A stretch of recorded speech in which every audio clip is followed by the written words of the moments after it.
What up, fight fans? I hope you got UFC Stockholm on Saturday morning. It was so much more exciting than I was anticipating, and we got a beautiful submission by Anthony Smith and a surprise retirement. So let's get into it.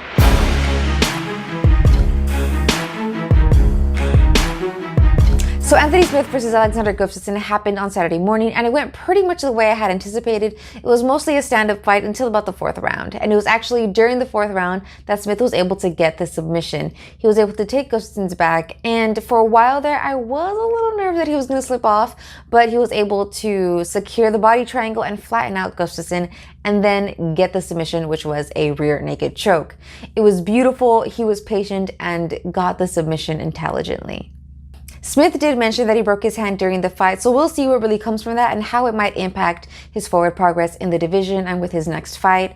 I do think, however, that he's going to have to take a couple of more fights before he can actually work his way back up to getting a title shot. What was really surprising, however, at UFC Stockholm was Alexander Gustafsson announcing his retirement.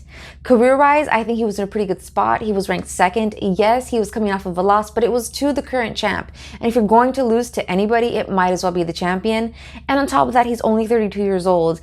It's definitely not the youngest when it comes to the fight game. However, at 32, you still have about 4 to 6 years left in the fight game. And that amount of time is still a good amount of time to fight for the title again and potentially even get it. So this was definitely surprising to me and something that I was not expecting whatsoever. In a thank you for the memory sort of tweet, John Jones did say that I don't believe you to Alexander Gustafsson, but then did go on to actually thank him for everything that he has contributed to the sport, which when it comes to fighters who are now staying in the fight game into their 40s and even coming out of retirement around that same age to go and fight again in the octagon, I could see how somebody would be skeptical about Alexander Gustafsson announcing his retirement at the age of 32. But from the comments he made after the fight, I truly think he's done, and some of those comments included the following. I never did this for the money or anything like that. I did it because I want to be the best, and if I can't be the best, then it is what it is.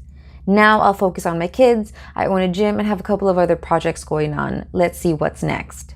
Given his reasons and the fact that he is already thinking about and giving attention to other projects, I say this retirement is final. On top of that, given his comments, he did also mention that he's starting to feel old, and frankly, from the sound of it, it seems like he no longer believes he can become champion. And in this game, if you lose that, then what's really keeping you in it? But let me know what you think in the comments down below. What did you think of the fight? And do you agree and think that this retirement is actually final? If you like this video, don't forget to give it a thumbs up, and also don't forget to subscribe for more content. I'll be seeing you in the next one. Bye.